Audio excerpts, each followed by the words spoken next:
Here's a quick tutorial for using the Accurasee Art Tools app. So first we'll click on the program.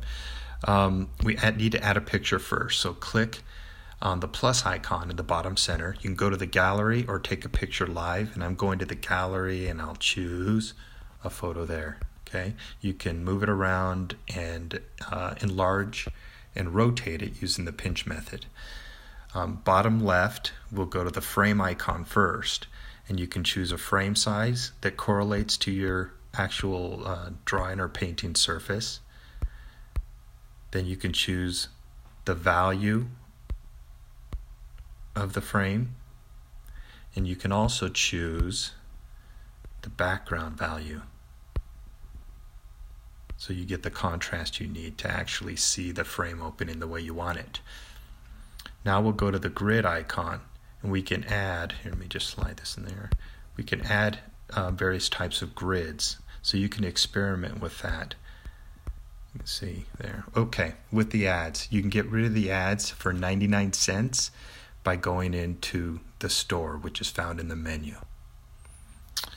To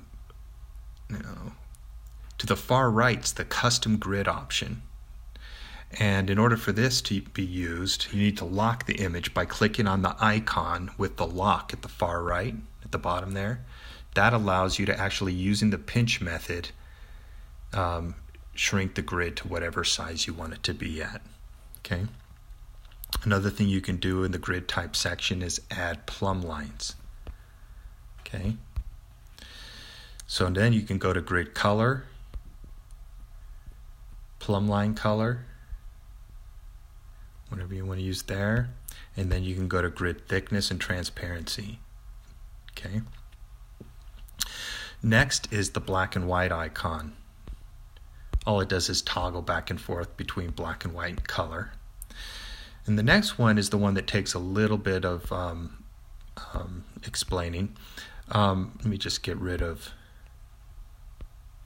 these things so it can be a little more clear. It's the value icon. You click on that and you drag the actual selector around and you pick an area, then press the value button and you'll get a little swatch. You can drag that swatch wherever you want to compare values of different areas of the painting or drawing, or the image, I mean. Next thing you could do is actually go to the scale. You could take the scale and drag it around to find values of various areas of the painting. And you use the pinch method with this to be able to enlarge and shrink it and rotate it. Now if you press, so let's go back to here, if you press clear, everything goes back to the default state. But another thing you can do is actually, when you click on the value, so you have a value here, or a swatch, you can click and hold on the swatch, it'll disappear. Okay, so you can individually delete them. And so that's the value tool. Next is the lock tool that I explained before. It just locks the picture in place, the image. And then you go to the menu. The menu allows you to save your project. You can go to the, let's go ahead and we'll save this. Then you can go in the projects and actually open up different projects you're working on. And the other important thing is the store, which allows you to get rid of the ads. But that's it. That's basically Art Tools. Yeah, let me know what you think. Thanks. Bye.